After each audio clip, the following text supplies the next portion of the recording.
This prison is where they lock up the worst things alive. Monsters, demons, the kind of nightmares nobody wants loose. Then a new inmate rolls in, and even the guards keep their distance. This guy used to be a half-orc champion in the ring, so they literally built a track just to move him into the prison safely. But the second they throw him into a co-ed cell, he sees the woman inside and completely loses it. He tells her if she does whatever he wants, he might let her live. What he doesn't know is everybody in this prison is dangerous.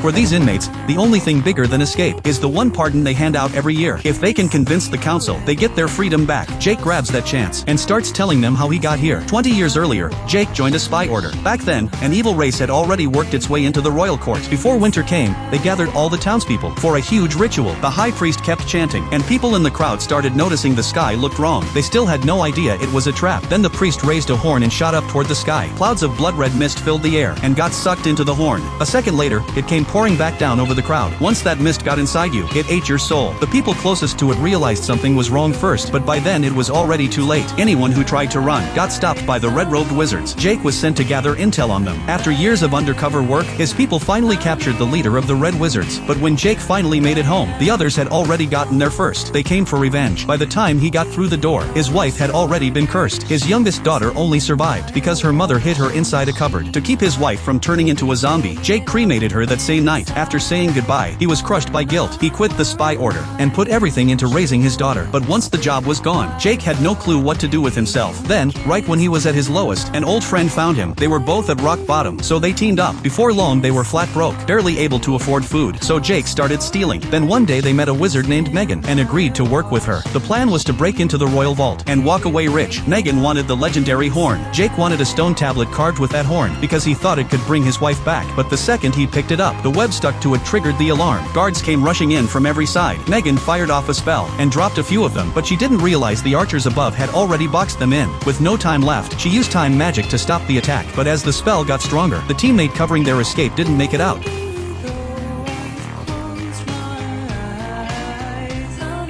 Jake had no choice but to keep moving. Then he tripped over a goblet while running and got caught too. Right before he was hauled away, he handed the tablet to his old partner and told him to protect it and look after his daughter. When Jake and his friend finally got out of prison and made it home, his daughter was gone. That was the moment Jake remembered what he'd asked that old partner to do. You have my word.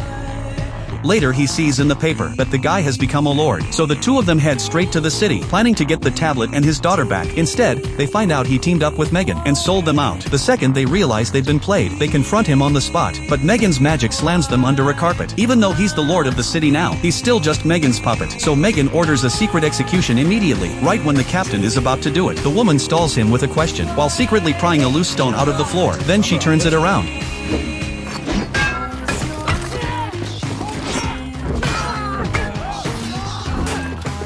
and takes down every guard in the room by herself. After that, the two of them escape the castle and start figuring out how to beat Megan and rescue his daughter. In a village, they find a teenage boy who can use magic, but he says he's no match for Megan, and the castle is locked down way too tight to sneak into. Still, he says he knows a girl who can. The real prison was never the cell, it was power and revenge.